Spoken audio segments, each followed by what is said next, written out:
जंतु विज्ञान के जनक किसको कहते हैं? अरस्तु को। किसको कहा जाता है? अरस्तु को। बात समझ में आया? चलिए लिखना प्रारंभ करिए। जंतु विज्ञान के जनक अरस्तु। इस तरह से पॉइंट बना दीजिएगा आप लोग, इस तरह से पॉइंट बनाते जाइएगा। जंतु विज्ञान के जनक अरस्तु को माना जाता है। जंतु विज्ञान के जनक अरस्तु को माना जाता है। जंतु विज्ञान के जनक अरस्तु को माना जाता है।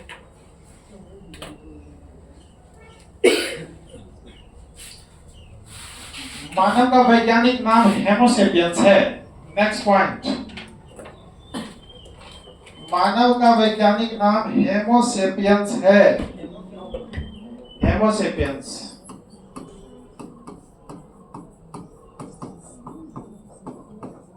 हम लोग सब के सब क्या हैं? होमोसेपियंस। मानव का वैज्ञानिक नाम क्या है? होमोसेपियंस। नेक्स्ट, मानव प्रजातियों के अध्ययन को, मानव प्रजातियों के अध्ययन को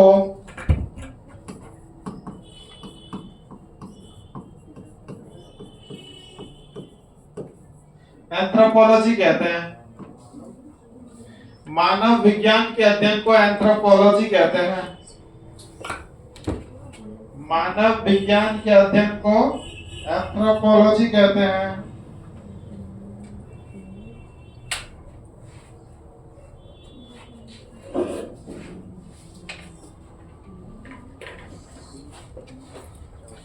मानव विज्ञान के अध्ययन को क्या कहा जाता है? एंथ्रोपोलॉजी कहा जाता है। नेक्स्ट पॉइंट, नेक्स्ट पॉइंट, शरीर के अंगों के, शरीर के अंगों को, शरीर के अंगों को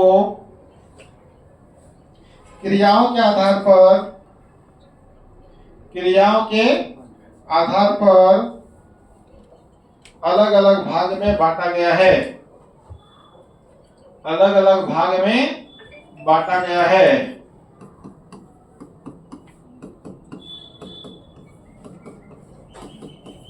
अलग अलग भाग में बांटा गया है। जैसे ये चैप्टर भी बन जाएगा, पाचन तंत्र।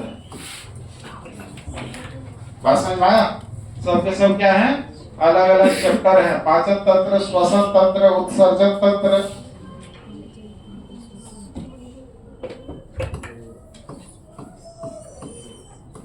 श्वसन तंत्र, उत्सर्जन तंत्र,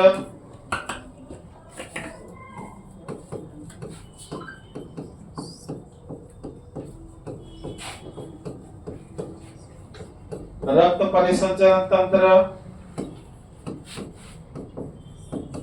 कंकाल तंत्र, और क्या क्या है जी?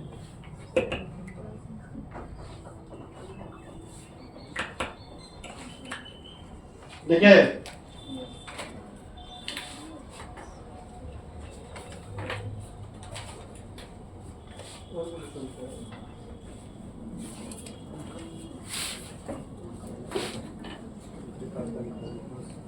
तंत्रिका तंत्र, नर्वस सिस्टम, तंत्रिका तंत्र, अंतःस्रावी तंत्र, अंतःस्रावी तंत्र। इतना ही चैप्टर है बस।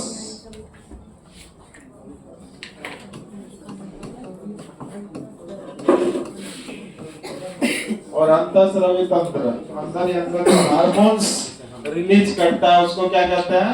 अंतःस्रावी तंत्र कहते हैं। कुल मिलाकर के कितना हो गया? कितना चैप्टर है इसमें? 7 8 चैप्टर। एक विविध वाला भी आ जाएगा, है ना? विटामिन वगैरह सब जो है, मानव से संबंधित रोग है, ठीक है। मेन ये बॉडी के पार्ट्स हो गए, ठीक है। बाद बाकी एक आध चैप्टर उधर आएगा। कुल मिलाकर के इधर आपका जूलॉजी में 10 चैप्टर अगर बढ़िया से पढ़ लिया जाए तो आपका जूलॉजी आराम से समाप्त हो जाएगा और यहाँ से सवाल छूटने का संभावना कम हो जाएगा। बात समझ में आ गया?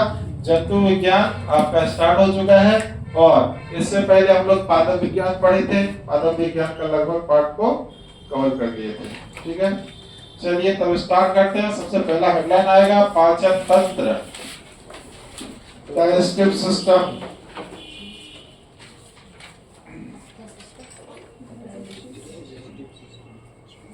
डाइजेशन अर्थात पचना।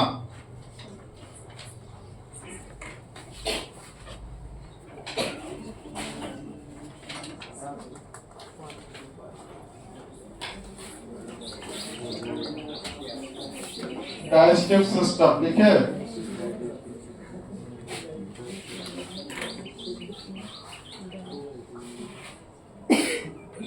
चलिए लिखना प्रारंभ करिए।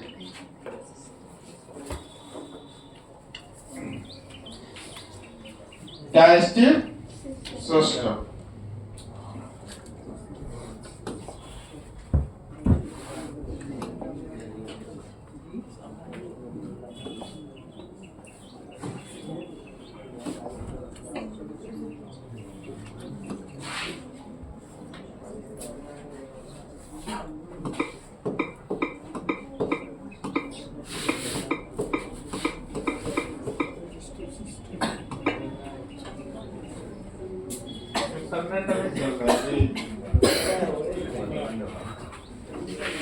चालू करिए।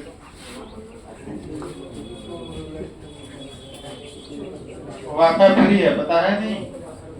हाँ सर पता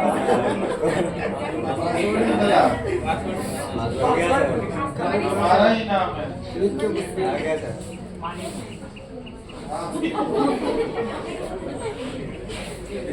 जितना मत मेरे यूज कैपिटल है, उसके बाद ANISHSIR बस।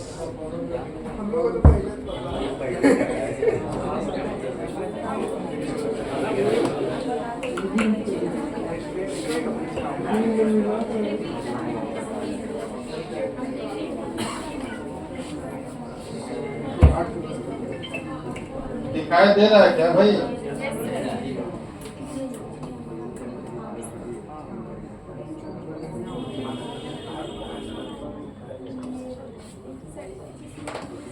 ये दिखाई दे रहा है क्या?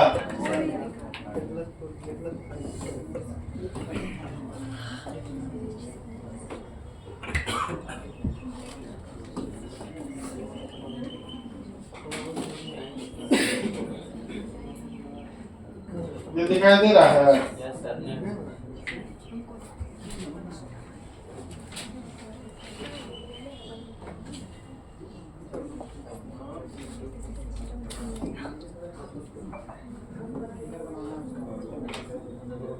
जी हाँ, फिगर तो बनाना पड़ेगा।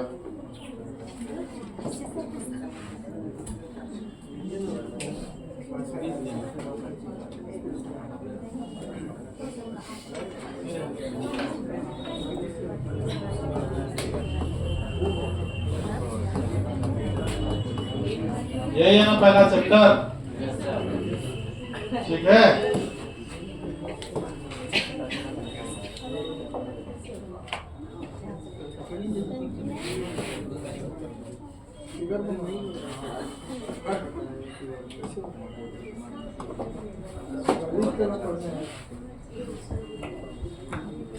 आप चाहे तो सेम टू सेम ऐसा फिगर बना सकते हैं।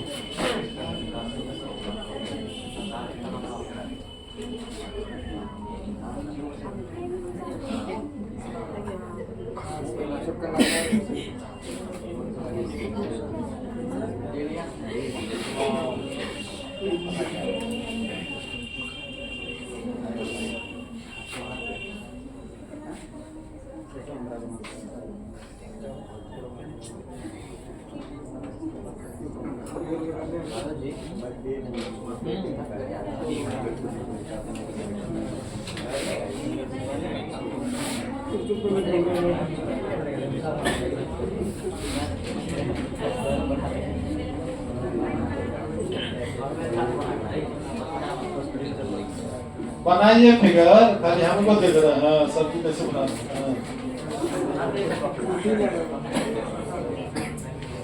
का शिकार हो गया। क्या हुआ? कुपोषण का शिकार हो गया।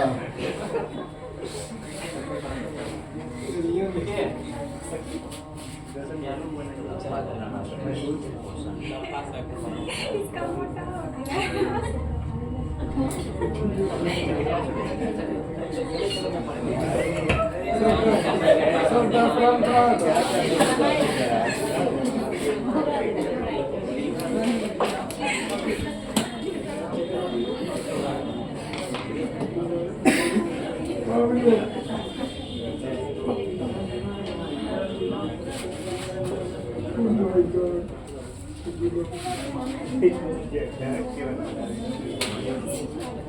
बाद में सब ठीक है।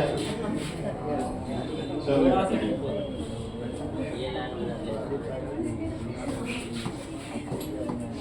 मुखिया मुंह इसी को कहते हैं।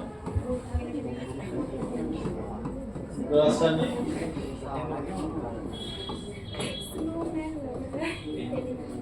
आमाशय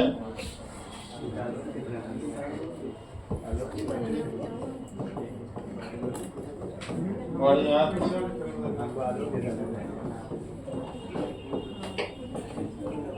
छोटिया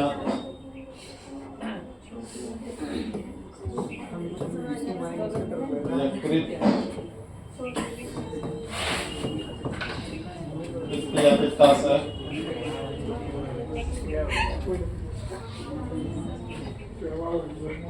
अग्नाशय।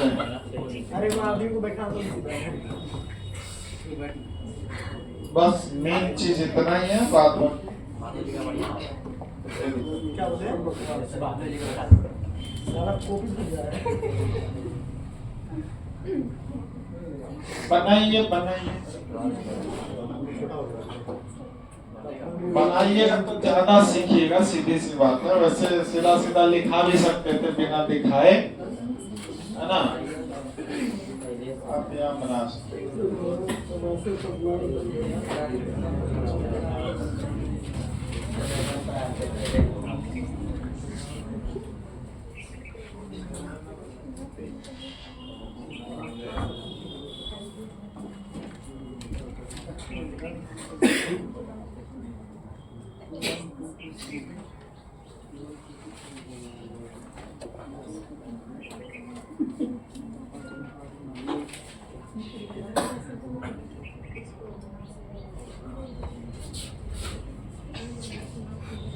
भोजन पचना कहाँ से प्रारंभ करता है?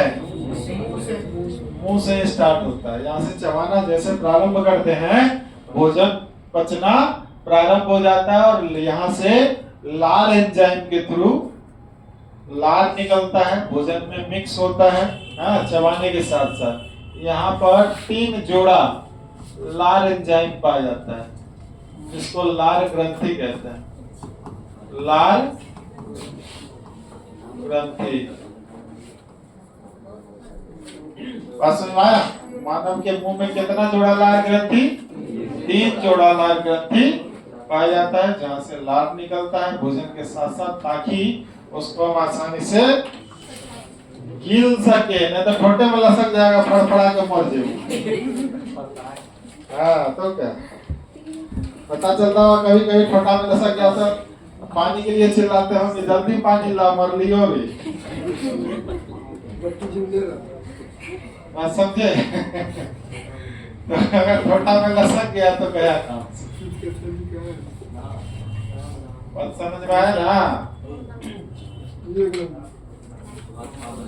तो पचना कहाँ से प्रारंभ हो जाता है? मुंह से। सबसे पहले मुंह में लेते हैं, हाथ में।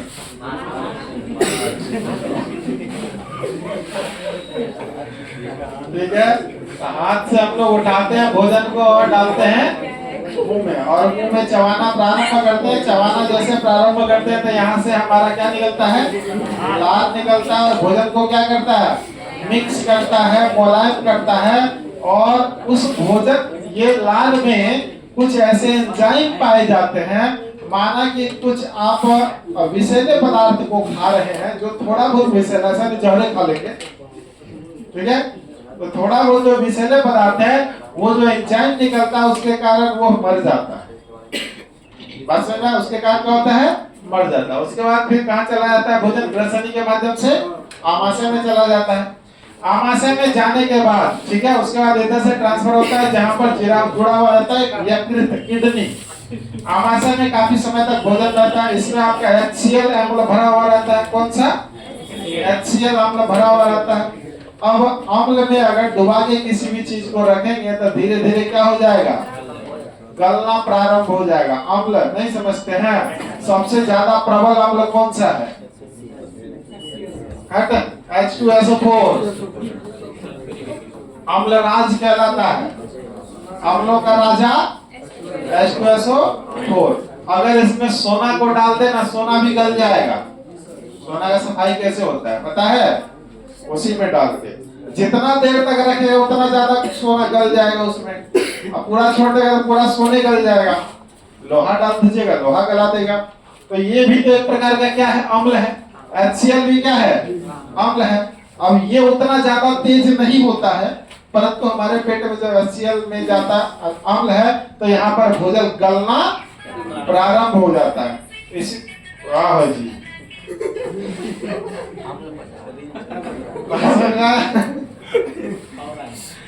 समझ में आया यहाँ पे? तो यहाँ पर जो भोजन रहता है पेट में, आमाशय में, ठीक है, काफी समय तक रहता है, पचता है, धीरे धीरे आगे हुआ ट्रांसफर करता है। ठीक है, देखिए हर पार्ट का काम है कुछ ना कुछ भोजन को पचाना। हर पार्ट का क्या काम है? सबसे पहले मुंह क्या किया? चबाया, उसमें लाल मिक्स किया, भेज दिया किसको? आमाशय को।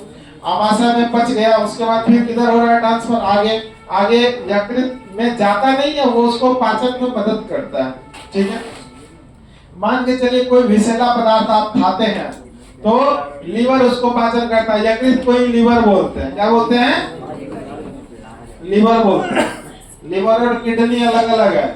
बहुत सारे लोग एक के बात समझ लेता है, लीवर फेल हो गया कि किडनी फेल हो गया, है ना? तो लीवर एक ही होता है मानव में। कितना होता है? एक। और किडनी दो होता है। उत्सर्जन तंत्र जब पढ़ाएंगे तब जाकर के किडनी के बारे में आपको पढ़ाएंगे। किडनी कौन सी जगह में? किडनी इधर होता है, मतलब कि उसका एक अलग यहाँ पर इस तरह से दिखाई देगा। ठीक है ना? ये वाला किडनी होता है जो मूत्र मार्ग के माध्यम से पानी निकालने का काम करता है। पढ़ाएंगे उधर अलग से। ठीक है ना? तो यहाँ पर आपका यकृत है, लीवर है, ये भी क्या करता है? भोजन पाचन में सहायता करता है ना? अगर ठीक ढंग से खाना नहीं खाते हैं तो फैटी लीवर हो जाता है, जिससे मोटापा आ जाता है। धीरे धीरे लीवर खराब हो जाएगा, पीलिया रोग हो जाएगा। बात समझे ना?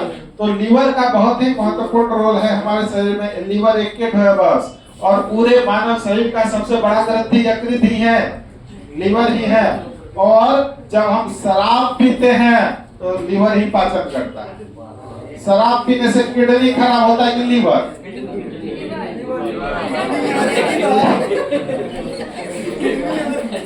किडनी लीवर अलग अलग है भाई। लीवर खत्म होता है तब फिर कह रहा है किडनी। ठीक है ना? तो जब शराब पीते हैं तो किस पर इफेक्ट पड़ता है? यकृत पे, अर्थात लीवर पे। लीवर खराब होता है। शराब खूब ज्यादा कोई व्यक्ति पिएगा तो उसका क्या खराब होगा? लीवर खराब होगा, अर्थात यकृत। अरे इसको कलेजी भी कहते हैं। कलेजा। तब उन्हें कलेजा जल रहा है। बस ना, कलेजी का टुकड़ा है मेरा। सब लोग, आप सब लोग हैं? नहीं है? कोई स्पेशल नहीं? बस ना, कहने का मतलब ये आपका क्या है? यकृत है। इसके बिना मानव जीवन संभव नहीं है। एक होता है, अगर ये खराब हो गया तो खत्म कहानी, है ना? शराब जब ज्यादा पिएंगे, अगर कोई व्यक्ति जहर खा के मर गया, पोस्टमार्टम जो उसका करने जाता है तो इसी का टेस्ट करता है, लीवर का ही, क्योंकि उस जहर का पाचन यही करता है, लीवर। बस समझे? पता चलता है जहर खा के मरा कि शराब पी के, मेरा शराब पिया होगा तो वो उसका पाचन किया होगा तो उसमें शराब होगा। बस ना, जहर खा के मरा तो वहां पता चल जाएगा ये जहर का पाचन करने में इसका लीवर फेल हो गया। बस समझ में आया ना? तो जितना आप मान के चलिए छोटा मोटा विषैला पदार्थ है खा लेते हैं तो उसका पाचन कौन करता है? अब बात समझ में आ गया? नशा का पाचन कौन करता है? यकृत करता है। उसी तरह से फिर आगे ट्रांसप्लांट होता है। यहाँ पर आपको अग्नाशय दिखेगा, है ना? इसमें अल्फा बीटा ये सब सेल पाया जाता है, जिसमें अग्नाशय रस निकलता है, जिसको पूर्ण पाचक रस कहा जाता है। पूर्ण पाचक रस मतलब कि यहाँ पर पूर्ण रूप से जलता है भोजन। अग्नाशय नाम से स्पष्ट है। अग्नाशय क्या है? अग्नाशय, जिसको पैंक्रियाज कहते हैं इंग्लिश में।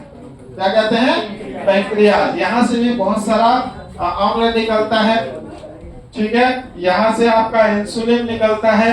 ये अगर ठीक ढंग से काम नहीं करे तो इंसुलिन का सुइया लेना पड़ता है, जिसको चीनी का बीमारी हो जाता है।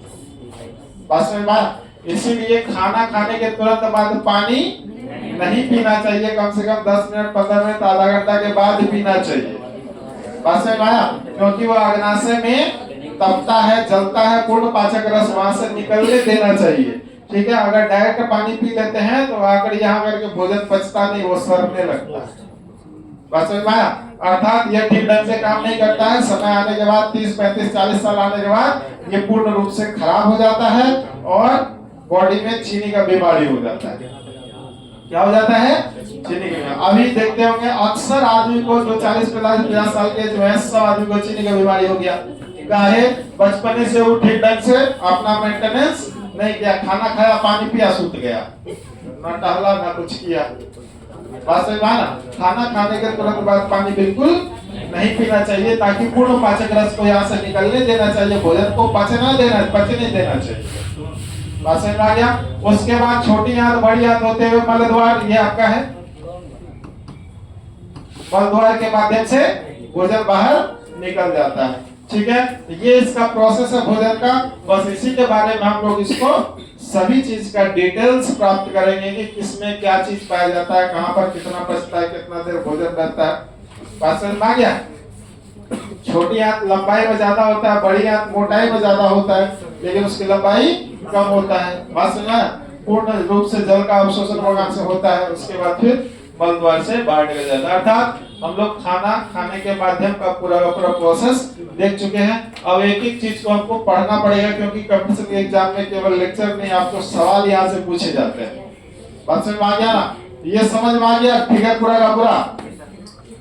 चलिए देखना प्रारंभ करिए।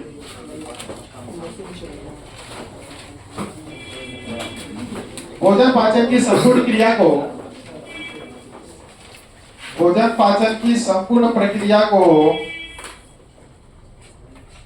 भोजन पाचन की संपूर्ण प्रक्रिया को, भोजन पाचन की संपूर्ण प्रक्रिया को 5 अवस्था में बांटा गया है। 5 अवस्था में बांटा गया है।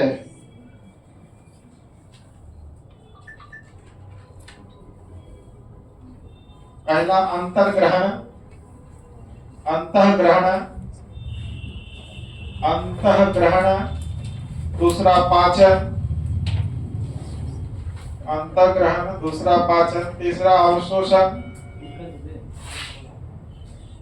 अंतःग्रहण, पाचन, अवशोषण तीसरा नंबर में। चौथा स्वांगीकरण,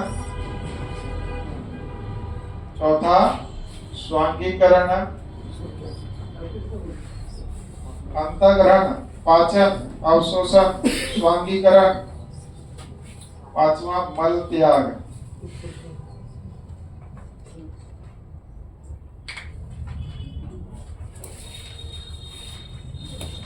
पांचवा मल त्याग, ठीक है? अंतःग्रहण लिख करके डस दीजिए।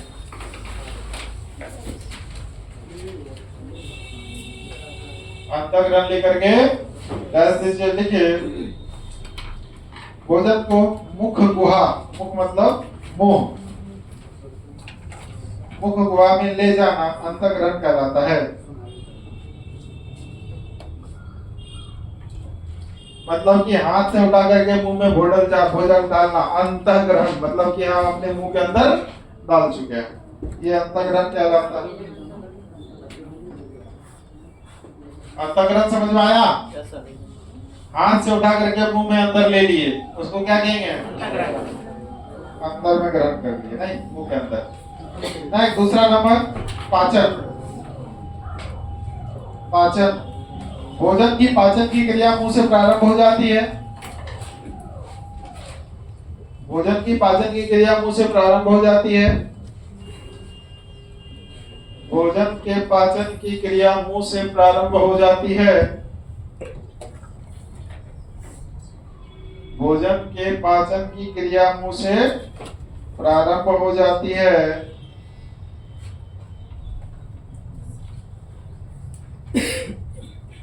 ठीक है, next point point point point बढ़ाते जाइएगा।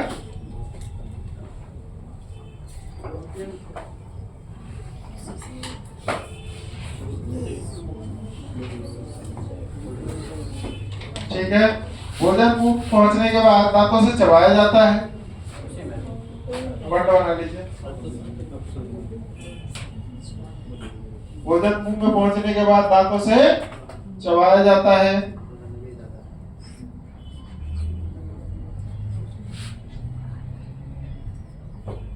इसके साथ ही लार ग्रंथि से लार का स्राव होता है। चबाने के साथ ऐसे ऐसे करेंगे तो नहीं निकलेगा, ठीक है। भोजन जाएगा मुंह में, चबाएंगे तब जाकर के निकलेगा लार। अब ये ऐसे करके देखिए निकलता है, नहीं निकलता। गिर जाएगा। इसके साथ दांतों से चबाया जाता है। दांतों से चबाया जाता है, साथ ही लार ग्रंथि से लार स्राव होता है। स्राव मतलब बाहर निकलना। साथ ही लार ग्रंथि से लार का श्रवण होता है। अचार खाइएगा, पानी आया, नामों सुन के पानी आ जाता नहीं। इंग्लिश ज्यादा ध्यान आ जाता है। चलिए नेक्स्ट, लार लार स्वायत्त तंत्रिका तंत्र द्वारा नियंत्रित होता है। स्वायत्त तंत्रिका तंत्र, स्वायत्त तंत्रिका तंत्र द्वारा नियंत्रित होता है। स्वायत्त तंत्रिका तंत्र द्वारा नियंत्रित होता है।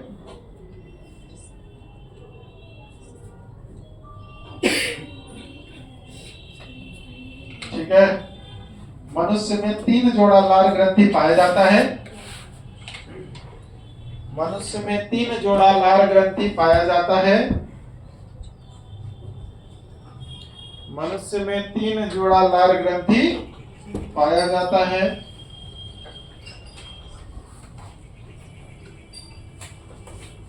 नेक्स्ट पॉइंट, प्रतिदिन 1.5 लीटर लार निकलता है।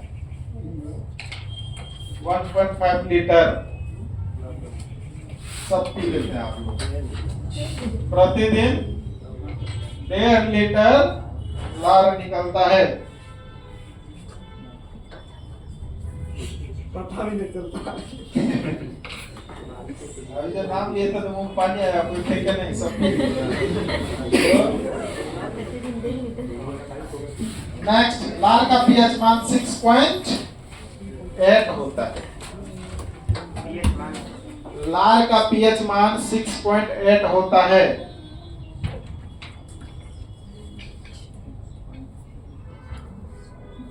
लार का पीएच मान कितना होता है? पीएच मान समझते हैं ना क्या? पीएच मान, ये माना एक स्केल है, यहाँ पर 7 रहता है। 7 क्या है? न्यूट्रल, ना अम्ल ना क्षार। बात समझ में आया? 7 से इधर जैसे नीचे जाएंगे तो ये क्या कहलाएगा? अम्ल कहलाएगा। इधर क्या कहलाएगा? क्षार कहलाएगा। बात समझ में आया ना? तो 1 2 3 4 5 6 7 मतलब इधर आएंगे तो इसका मतलब लार कैसा, अम्लीय या क्षारीय है? अम्लीय। लार कैसा है? अम्लीय। और जैसे ही 7.1 2 3 4 मतलब 8 9 10 इस तरह से आएगा। पीएच मान में 14 स्केल तक लिखा हुआ रहता है। कितना तक? 14 तक। ये सवाल भी कभी कभी पूछ लेता है। पीएच स्केल में कितना मान तक लिखा हुआ रहता है? 14 स्केल तक लिखा हुआ रहता है। तो 7 के इधर जाएंगे, ये हो गया आपका न्यूट्रल। ये क्या हो गया? न्यूट्रल। न अम्ल न क्षार। जैसे जल, जल खट्टा लगता है कि मीठा लगता है? उदासीन लगता। ठीक है, इसका कोई टेस्ट नहीं है, अर्थात वह क्या है? 7 नंबर पे होगा। अब बात समझ में आया? ये था पीएच मान। चाहे तो आप इसका फिगर वहां पर रख सकते हैं, क्योंकि कॉपी आपका है, समझना आपको है, जरूरी थोड़ी है दूसरे के लिए पढ़ रहे हैं क्या? ठीक है, लार का पीएच मान 6.8 होता है, अर्थात यह अम्लीय है,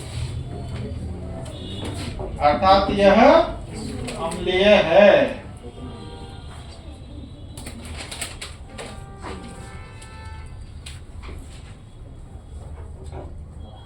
लार में मुख्यतः 2 प्रकार के एंजाइम पाए जाते हैं। नेक्स्ट पॉइंट, लार में मुख्यतः 2 प्रकार के एंजाइम पाए जाते हैं।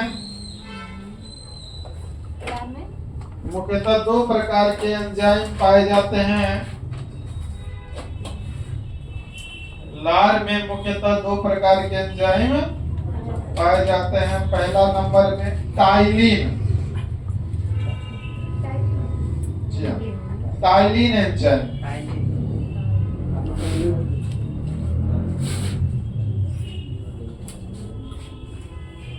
टाइलिन।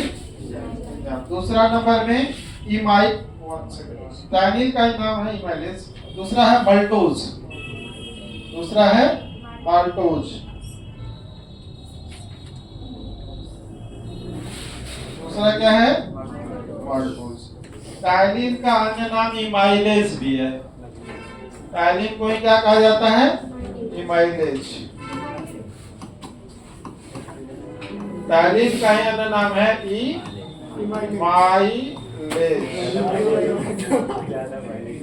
ज्यादा माइलेज देता है इसको पीने के बाद, ठीक है?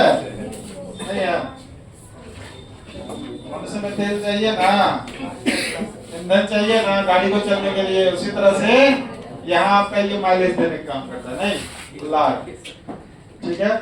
भूख लगता है तो मुंह में पानी ला करके डालते हैं, उसको भर भर के पी लेते हैं, पेट भर जाता है। नहीं, और इतना सुबह सुबह आप लोग खा पी के नहीं आते हो कि खा जाते हैं? खा जाते हैं।